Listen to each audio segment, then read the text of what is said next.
Hello, everybody.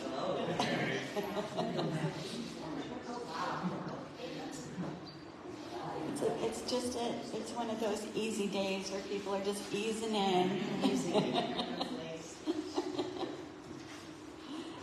Welcome, everyone, to our fellowship service this afternoon, and welcome to all of our virtual watchers as well. We are so grateful to have you with us on this Father's Day. So happy Father's Day to fathers out there. Just a reminder that in your packet on your chair, there's a connection card, and on the back of that is a place where you can put names, conditions, situations that you would like to have our community pray for later today. So just a reminder so that you can be thinking about that, and you can just put it in the basket when that comes around later for donations. So I want to invite everyone to please stand, and we will sing our opening song, Prayer of the Child of Love, on the front of your book.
Thank you, and please be seated.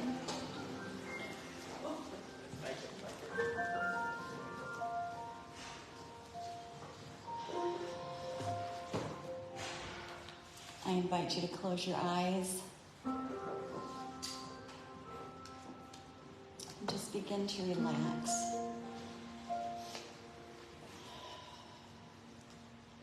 Bring your whole self into the room, body, mind, and spirit, so that we don't leave that busy ego self running around in our minds right now. Let's take 2 deep breaths together, and on the exhale, just let all of the stress drain from your body. Breathing in and all the way out. Breathing in and out. And just follow your breath for a moment, peacefully.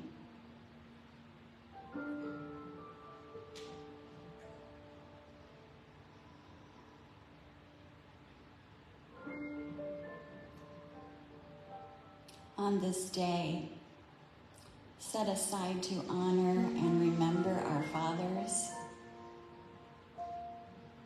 we extend our deep gratitude for the fathers who gave us life. And we extend our love and gratitude to all those who lovingly cared for us, mentored us, provided for us, and so much more.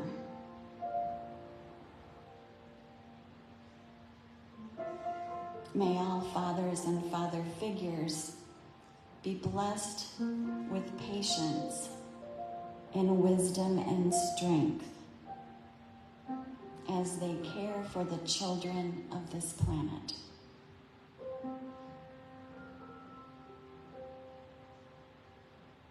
We bless and extend our love to all those who long to be fathers, to all parents who are raising their children alone, and to all those for whom this day is difficult.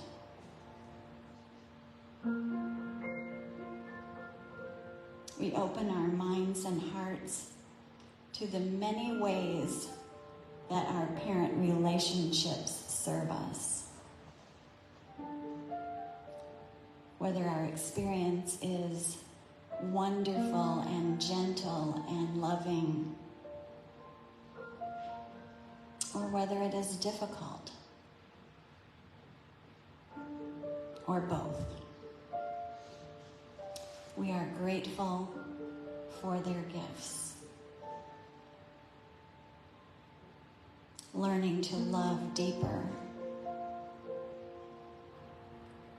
and learning how to forgive and how to let go.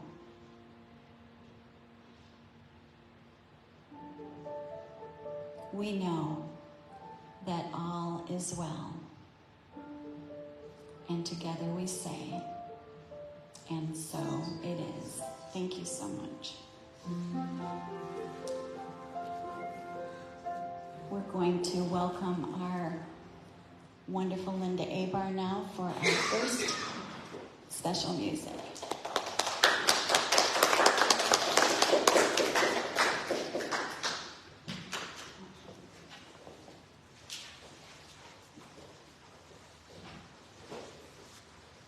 This song is When It Don't Come Easy by Patty Griffin. Yeah, that's how you say her name. Let it be what it's going to be for you. And I guess that's all I'll say. And I use my intuition to choose the songs, so they're usually good.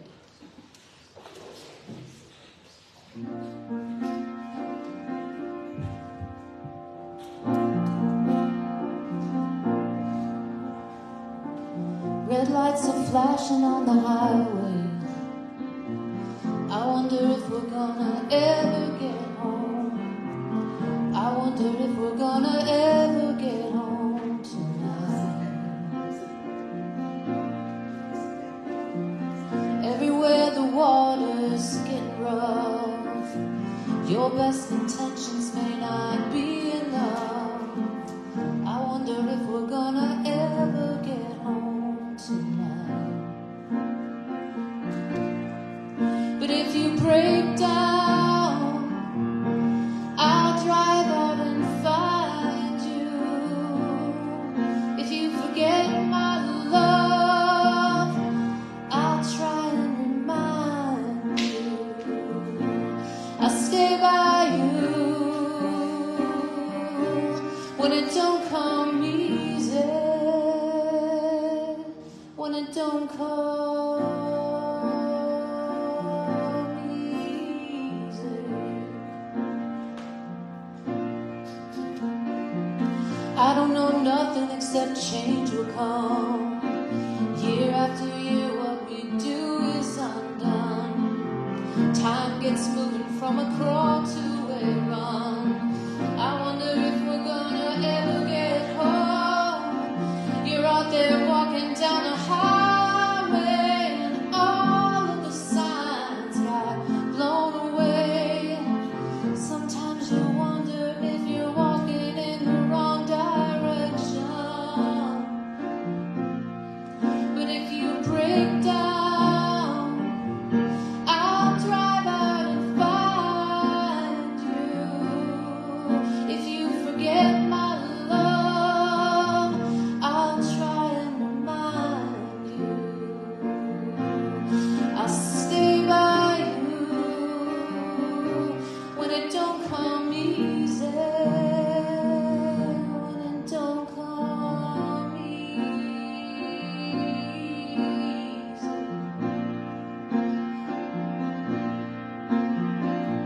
So many things that I've had before, they don't matter to me now.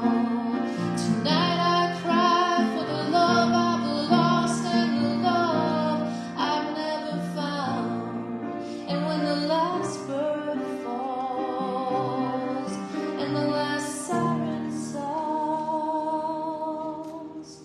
someone will say what's been said before. It's only love we were looking for. And if you break down, I'll drive out and find you.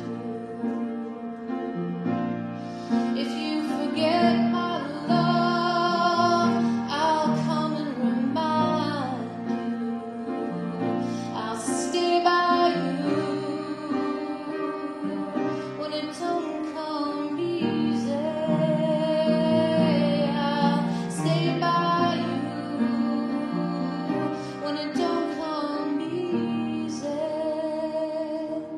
When it don't come easy.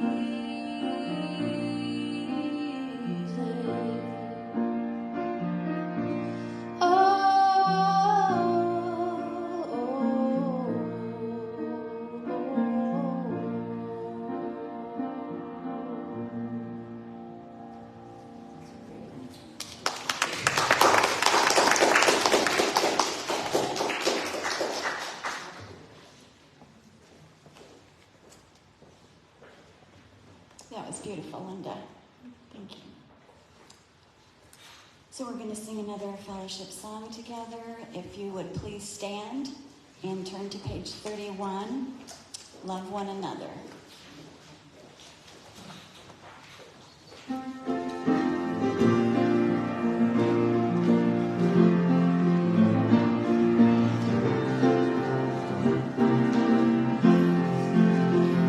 Love one another, love one another, love one another. We are learning how. Love one another, love one another, love one another. Do it now. Let's make peace our passion, put love into action. Love can make a difference, this I know. Let's love one another, each man as a brother. Make the world a safe and loving place to grow. Love one another, love one another, love one another. We are learning how. Love one another, love one another, love one another. Do it now. Let's take on the challenge, responsibility. Create the kind of world that love can mold. Start by looking inward at the fears we harbor there that keep us feeling separate and cold. Love one another, love one another, love one another. We are learning how. Love one another, love one another, love one another. Do it now. Freedom comes with choosing. Listen to our heart and get our separate self out of the way. Trust our souls, love inside and nourish it each day. It will double as we give it all away. Love one another, love one another, love one another. We are learning how. Love one another, love one another, love one another. Do it now. We are one big family, family of man. Even though we're different, we're the same. And we live together together with love from heart to heart. Throughout the planet we all play our part. Love one another, love one another, love one another. We are learning how. Love one another, love one another, love one another. Do it now. And let's stay standing and greet our neighbor or everyone in the room.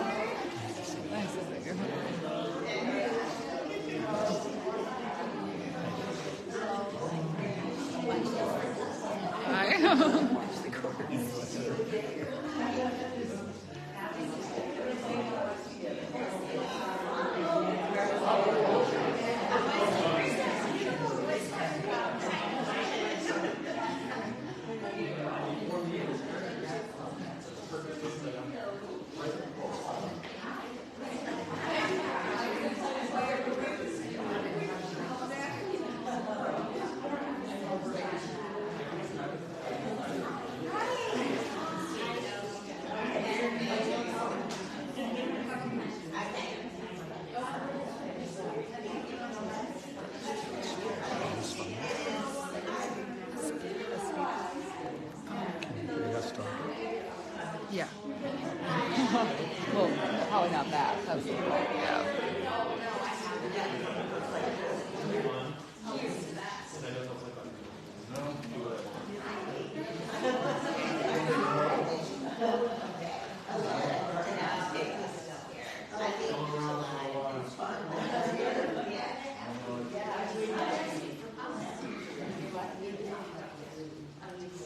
Wow.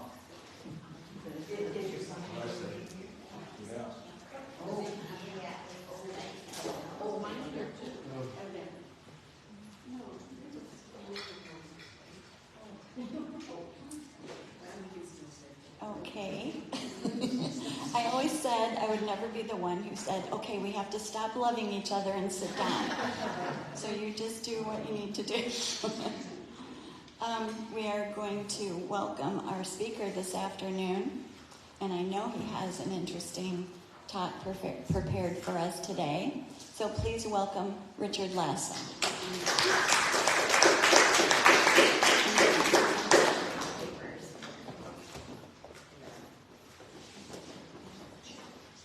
Good afternoon. How's everybody? Well, I was asked to give the Father's Day's message today, and to start, I'd just like to say to all the millions of good fathers out there that show up every day and go to work and support their families, both financially, emotionally, spiritually, physically, I salute you. It's an amazing, difficult job to do. Before I start with my message today, I'd like to start out with doing some mindfulness, and then followed by a more standard meditation. And I talk about mindfulness because I think it's important that so often we're not in the moment. And to practice, it's a practice of being present in this moment about what's going on. And as we get better at that, anxiety, depression starts to fade away. It's just this moment that's real. The future doesn't exist. The past isn't here. So let's just practice some mindfulness. And so with your eyes open, I want you to look around the room and see things maybe that you haven't seen before. Maybe notice the lighting, the windows, the people, the colors, without judgment, without thinking about a story about how that might relate to something else. Just to be witness to what's in front of you and around you. And now, I want you to listen. What do you hear? You hear the fan, the rumble of a chair, the breathing of your neighbor. maybe the rustling of the wind outside.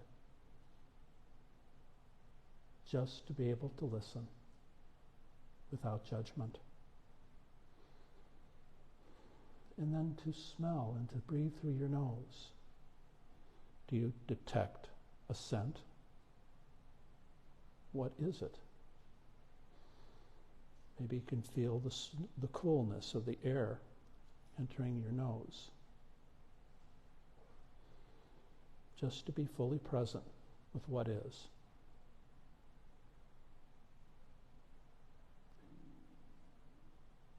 So let's start to do a gentle meditation before we start into the talk. And I'd like you to get comfortable. And maybe you could close your eyes. And let's take a deep breath together. To relax. To let everything that is on your mind just fade away. To pay attention to your breath. To inhale slowly. To notice the coolness of the breath. To exhale fully. And as if thoughts come to mind, we watch them as if they were clouds. And return our attention back to our breath. Just to be able to breathe. In the stillness, all things are answered. What we find here is peace, our rightful home. It is available to us 24/7. To know that we can breathe at any time and connect to this stillness and find our home. To relax our bodies, to let our legs and feet just relax. Find a comfortable position, relaxing your torso, your hands, your arms. Try to find the point where it feels delicious to be able to just be able to be fully present and to breathe. A busy mind is not unusual, but through meditation and through our time sitting quietly, all those racing thoughts drop away. You are peace. We are peace. This is our home. It's available to you now. Just to breathe without thought or worry. And so I'm going to bring you back and gently kind of wiggle in your chair and move your toes and feet. And you can open your eyes and return to this room. And how was that? Good. So today's Father's Day talk will be a little different than maybe what you've had expected, but Mary's going to pass out a sheet of paper, and I guess everyone's got one. And what I want you to do is I want you to write down, some of you have already provided me fertile information about this topic, about what are the characteristics you think are most important in being a good father. And so you can write those down, and I'll collect them, and then I'll read them. I will not embarrass anybody, but I'd like to hear what you have to say, because this is what I have done as I have asked friends about what they have thought about being a good father and what that looks like. And while you're writing, I'll just kind of give you a little background about myself. I was raised in Chicago suburbs during the 1950s, and We were known as the baby boom generation. My father served in World War II, and like many of them, they moved to the suburbs and started a family. And I followed the same group of kids through grade school and high school, and I can't recall a single classmate that didn't come from a two-parent family.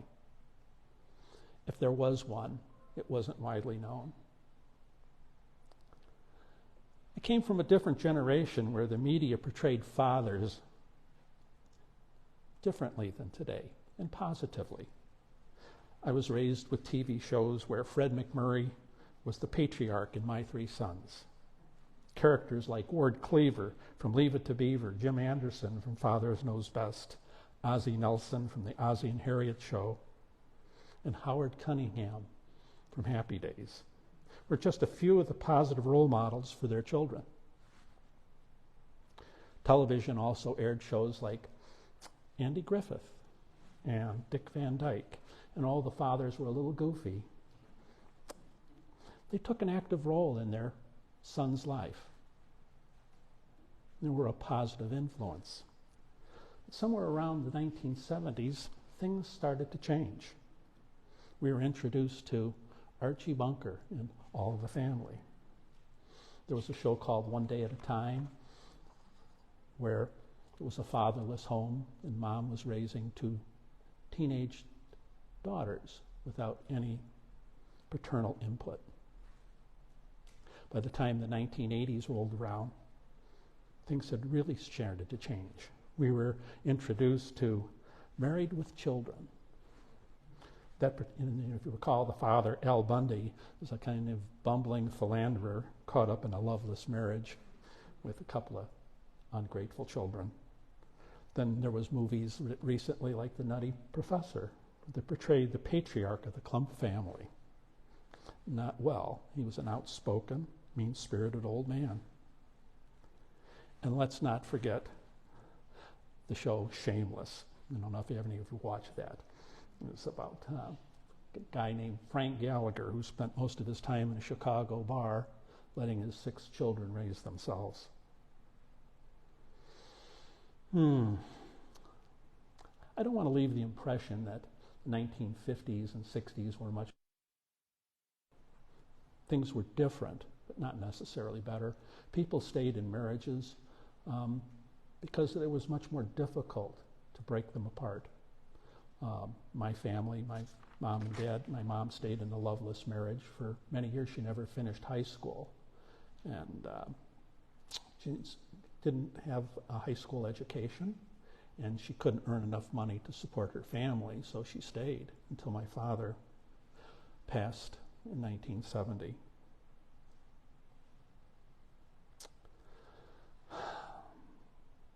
So, as many of you know, I taught elementary school for a number of years, and during that time, I recall one specific class. I was doing a 3rd grade class, and we were discussing domestic violence, and I asked if any of the children had experienced that, and I had 24 in the class, and 7 of them raised their hand and said they had witnessed their father beat up their mother and were hauled off to jail. I can't tell you the number of times I've had children whisper into my ear, "My dad's in jail." It broke their hearts. You know, you could put the teacher of the year in front of them and it wouldn't have improved test scores. They're devastated by that. I think family dysfunctions here in Lansing, some areas it's near epidemic proportion. So what's going on with fathers? So I'd like to collect your slips and let's read them and see what you have to say. And maybe we can offer some insights into that. And then I will share with you my informal survey of what I came up with.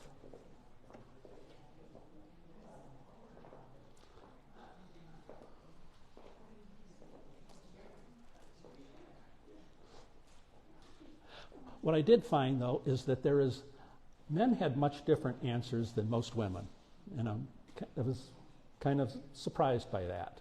And women typically were much more specific about what good quality characters are found in a good father, whereas men were just, well, yeah, you need to show up and try to do what you can. Very general and broad. Oh, good. Is there any others that we missed?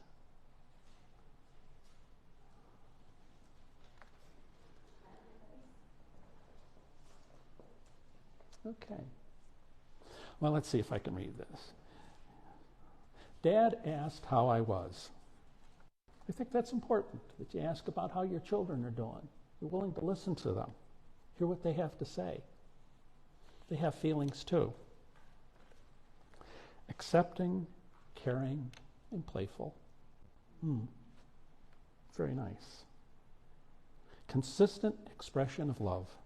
To love you must be there. Patience, understanding, to be engaged.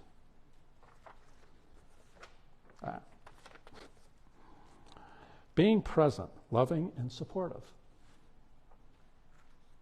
Well, someone had a lot of thoughts on this one. Loving, kind, endearing, discerning, strong and soft, present, balanced behavior, work home if possible.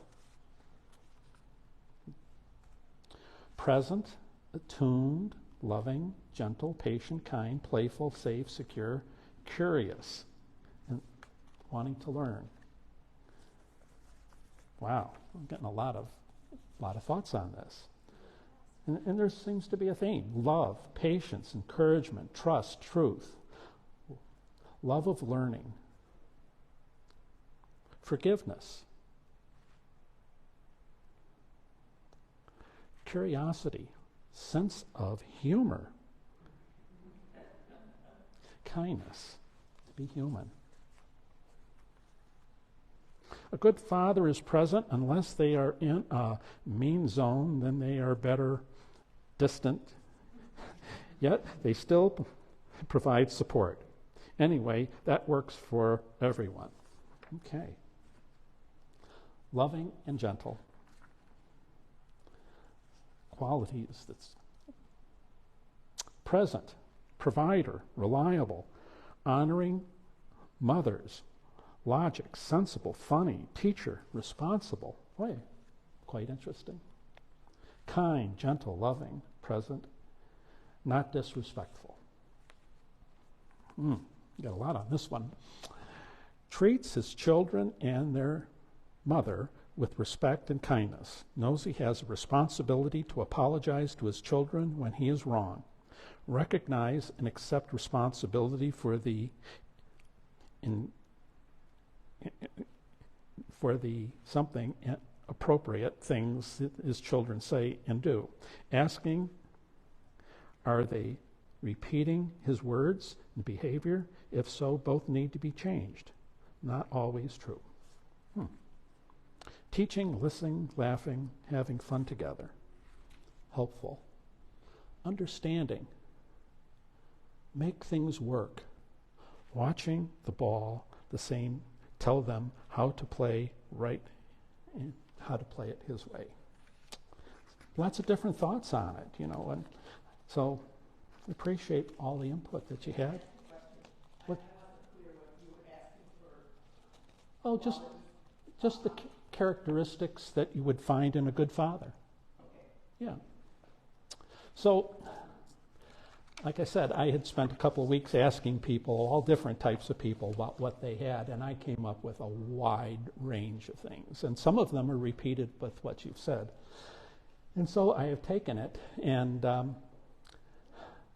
I have written it as if it was a job application that you would post online, maybe on LinkedIn or something like that. And I had listed as good father. This is an entry-level position. Salary, substantially less than minimum wage. Hours, 24/7 for the rest of your life, with regular breaks to use the bathroom. Benefits, oodles of hugs and kisses, adventures of every kind, family vacations, a warm, loving home, Father's Day cards, and watching your children grow into happy, well-adjusted adults. Positions available, millions and millions. Educational requirements. A formal education, preferably in something marketable or a journeyman's license in a professional trade. Raising children is expensive. Having a good job is essential. Physical demands. While performing the duties of this job, the successful applicant will be required to stand for extended periods of time and use their hands to wash dishes, change diapers, drive a car, push a vacuum cleaner, load a wash machine, and feed hungry children. The prospective father is occasionally required to reach, walk, sit, stoop, kneel, crouch, and crawl. He must be able to lift 25 pounds and occasionally up to 50 pounds. Must be physically capable of cleaning the gutters on the house and perform simple household repairs. Work environment. Reasonable accommodations may be made to enable an individual with disabilities to perform their essential functions. While performing the duty, the prospective candidate may occasionally work near moving mechanical parts like wash machines and lawnmowers. The job may require working in a kitchen and a laundry room. He must be able to correctly follow all safety rules and regulations, operate appropriate household utilities, and to tolerate the presence of foul odors, disinfectants, and all-purpose cleaners. The noise level in the work environment can be loud. So now we came down to job responsibilities, and I'm trying to limit that. People had a lot of ideas on that. So let me just kind of read you a few of what people had said to me. The successful candidate avows to God in all things holy that you will, to the best of your ability, keep our family safe. The successful candidate must love your children with all their heart and every fiber of their being. Number 3, the successful candidate is willing to change dirty diapers, give the kids a bath now and then, help them with their homework, and read bedtime stories without prodding. Play with your children. Take them on bike rides. Push them on the swings. Teach them how to catch a ball, give horseback rides, and take them trick-or-treating on Halloween. Teach our children through example how to be content and happy. Teach life skills and coping strategies. Have regular conversations with your children where they are given an opportunity to talk about whatever is important to them and to let them talk about their feelings. Model courage and teach discipline. Tasks include but are not limited to being a chauffeur, coach, cook, safety inspector, confidant, nurse, and handyman. The successful applicant possesses the following. As stated previously, the successful candidate must have a good job and understands that the money you earn is not your money, but rather the family's money. Must have a driver's license, a working vehicle, and proof of insurance. Must be a good communicator. Has a hobby and is willing to share their passion with their children. Must be emotionally available to your children and wife. This one is has their shit together, meaning you're financially responsible and not in huck up to your eyebrows. You are square with the IRS. Met a woman up north in Gaylord. She called off her wedding because her fiancé had not filed federal taxes in 5 years. She said that wasn't the kind of start that she had in mind with starting a family. Must be patient, gentle, kind, and honest. Must be willing to get up in the middle of the night and soothe frightened children who have had a scary dream. Must have a strong spiritual foundation, and a sense of humor is a must. Takes good care of themselves, meaning they have exercises regularly. You don't have to be able to run a 4-minute mile, but if your last workout was in your high school gym class, you're disqualified. Manages money well, has gun locks and uses them on and in all firearms, and must be kind to animals. Desired skills, knows how to ballroom dance or at least willing to take lessons. willing to participate in monthly meetings where finances and family issues are addressed. Having good teeth is an asset. Knows how to cook. Has lived alone for more than a year. He talks respectively about the mother to their children. He talks to his children using the pronouns we and us instead of I and me. This lets the children know that you and their mother are equal and have a strong sense of partnership. Also, he leads by example at all times, that his wife or partner is to be respected and honored as he is also. And finally, he knows how to use a toilet plunger. And lastly, I didn't know how else to put this, but I just put things in there that would disqualify, call them disqualifiers, smokers of any substance, tobacco or otherwise. If you have a drinking, drug, sex, and or gambling addiction, you're disqualified. If in recovery, you must provide a letter from your sponsor attesting to your long-term commitment to sobriety. Liars, cheats, and thieves need not apply. Must not be suffering from any untreated mental illness that precludes your full involvement in your children's upbringing. This includes, but not limited to, clinical depression, anxiety, narcissism, and delusional personality disorders. If you're a sex offender or have been convicted of a felony, you need not apply. Political and or religious extremists need not apply. Finally, if you've spent most of your adult life sitting in your mother's basement playing Grand Theft Auto and smoking reefer, you're disqualified too. Well, with all this, how many people do you think are going to get for applications in this job? Probably not too many. You know, it's someone even suggested that if they were to actually implement all that the species might go extinct. And I understand, you know, it's but we're raising children. We're talking about how to raise healthy, happy, and I think that many of the points that I brought out are really critical about the long-term needs that go in with raising children. You know, years ago, do you remember the show Frasier that was back about 20 years ago? It ended. And they had an episode one time when Niles, the brother, had decided he wanted to be a father. And so he was taking a class on how to be a father, and they gave him the assignment, and all the people in the class, they gave him a 5-pound bag of flour that he had to carry everywhere with them for a week and take care of it as if it was a baby. And, you know, Niles is in his home, and he's grousing about, you know, lugging this 5-pound bag of flour, and he puts the bag down on the sofa, and he's talking to his brother about this is really hard. Meanwhile, the dog Eddie has gotten into that bag of flour and has ripped it apart. And he's sitting there and has this epiphany that maybe fatherhood really isn't for him. You know, thinking about being a father and being a father are two different things. Having children and raising healthy children are two different things.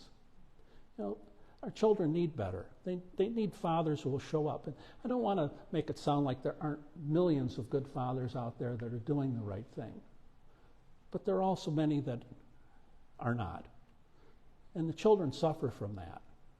You know, they deserve better. Moms don't get off the hook. They need to pick better. And it's not easy. You know, but if we want a better world, the next generation is going to inherit this. And I think we need to invest in our children better to be able to do better with them. I remember, it must have been a couple of years ago, and we had a baptism in this room. And Taylor Swan was officiating.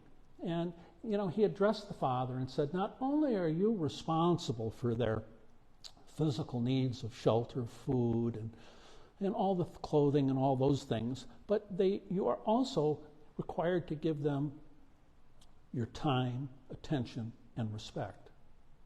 Well, that really struck with me that, are you willing to do that? Are you willing to put aside your own personal needs to help someone else? I think those are really important qualities in being a good father. And it's not an easy job. You know, I have a few people in my life that I think are good fathers.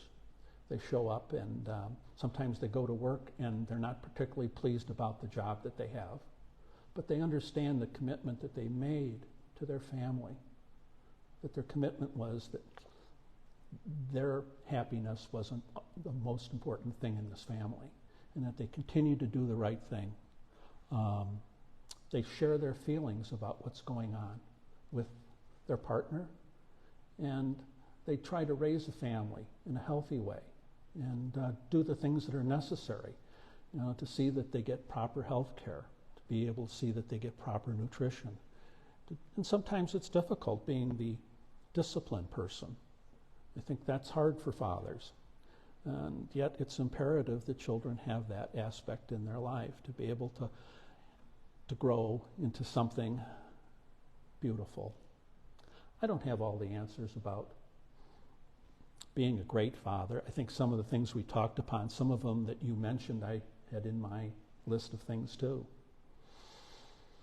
We can pray for children, that they have a decent life, and they can get that decent life if we are willing to feed and nurture them and give them the things that they need.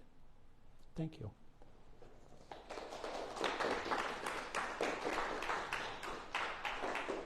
Thank you, Richard. Page 35, our thoughts, our prayers. Our thoughts are prayers, and we are always praying. Our thoughts are prayers, take charge of what you're saying. Seek a higher consciousness, a state of peacefulness. I know that God is always there, and every thought becomes a prayer.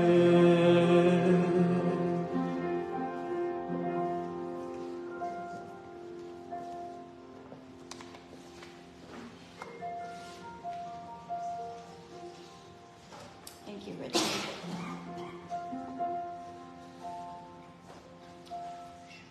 So this is the time in our service when we bless our tithes and offerings, and we gratefully receive all of your donations and contributions. But it's also a time when we can fill our hearts with gratitude and fill our minds with abundance consciousness and practice it this one time a week for just a few moments.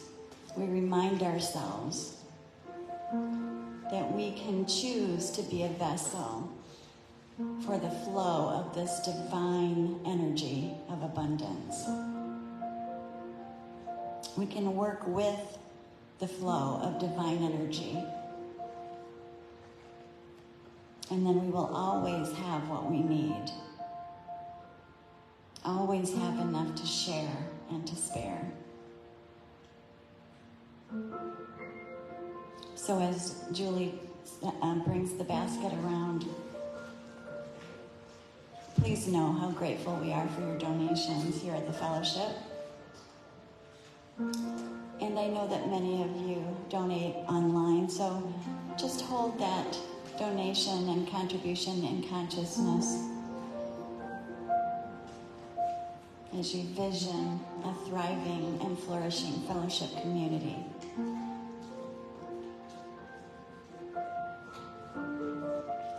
We need your presence. The fellowship needs your presence, and we need your contributions to keep going through this 40th year, into our 40th year and beyond.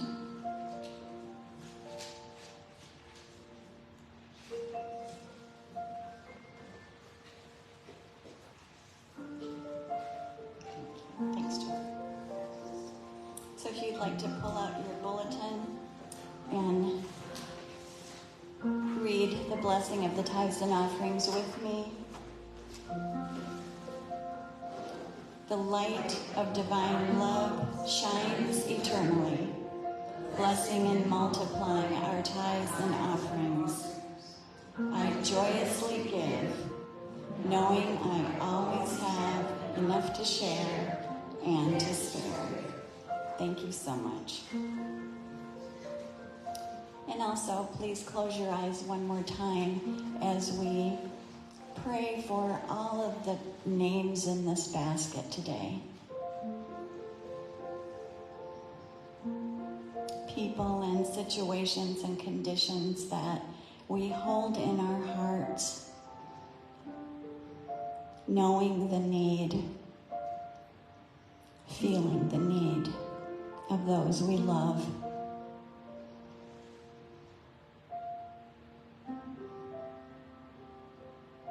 And understanding the importance of affirmative prayer. We see all these beautiful beings, healthy and whole, safe and protected, finding the clarity and wisdom they need. And together we say, and so it is.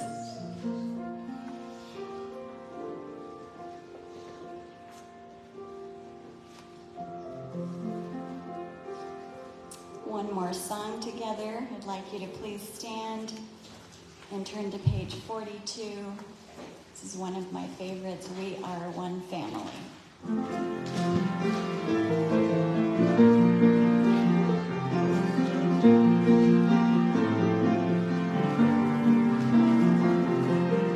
We are one family, only one family, filling the universe with perfect light. Children of destiny, living in harmony, loving our unity, shining bright. Good times and bad times have come our way, bringing us home to the love in this day. This is a season of simple things, a time to rejoice in the homecoming dream. We are one family, only one family, filling the universe with perfect light. Children of destiny, living in harmony, loving our unity, shining bright. Searching and questioning, trying to find peace and contentment, a quiet mind. Seasons and passages that never end. Now is the moment, let peace begin. We are one family, only one family, filling the universe with perfect light. Children of destiny, living in harmony, loving our unity, shining bright, shining bright. We are one family, living light. Thank you, and please have a seat. Linda Abar.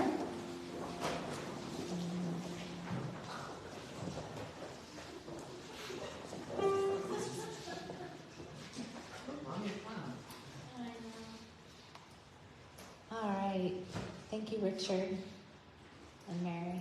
This song I wrote from a prayer that someone shared with me. It's called Thank You.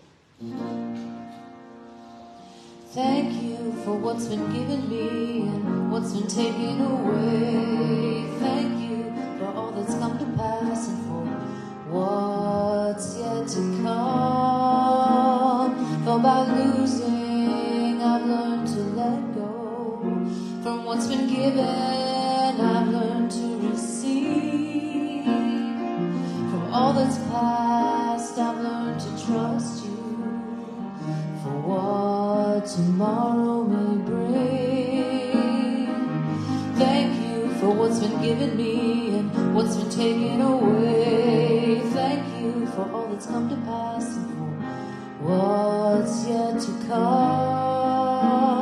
For by losing, I've learned to let go. From what's been given, I've learned to receive. All that's past, I've learned to trust you for what tomorrow may bring.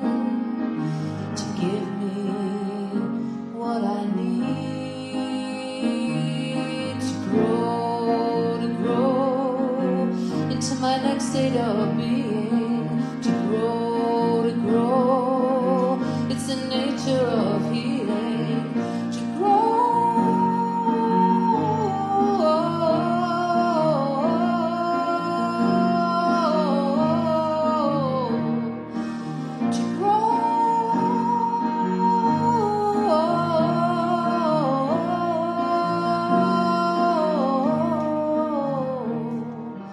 Thank you for what's been given me and what's been taken away.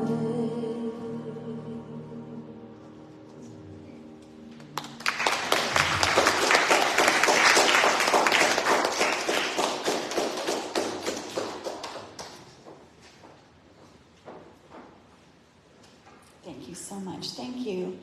What a beautiful service. Thank you, Richard, for all of the things that we can think about, because it isn't just fathers, as you mentioned, and it doesn't end.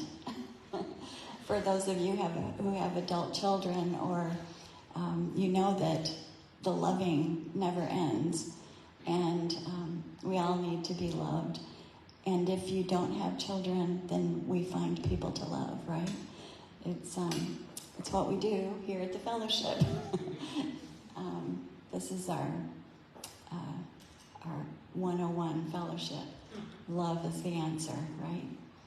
So thank you, and thank you, Linda, for your songs, your beautiful voice, and Corey, thank you.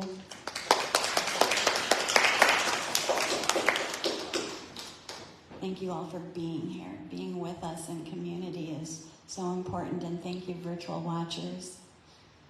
I just have one announcement. We have been through a period of loss here, and I've brought some cards in for all of you to sign. I have one for Karen Arndorfer because of the passing of Rob Kurtner, her husband, one for Deb Plickta, the passing of her husband Scott, and one for our dear Reverend Sue Quinn, the passing of her sweet mother. So just take a moment and sign those, and I'll get those out to them. And now let's join together. Oh, yes? Sound Bath on Wednesday, right? 21st? Sound Bath on Wednesday. Yes, it was changed. 6:30 office. Yes, Julie? Outdoor service next week with potluck. Outdoor service next week with potluck.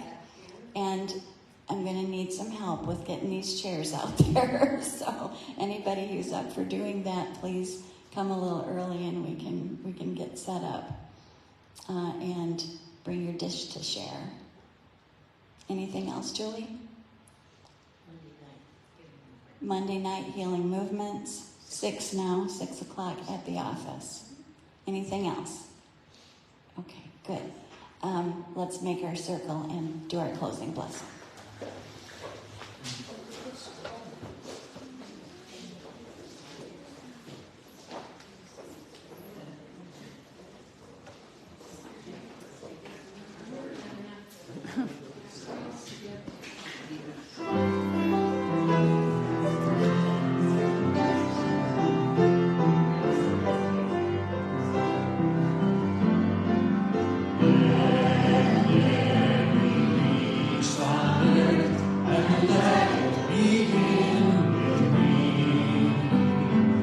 Let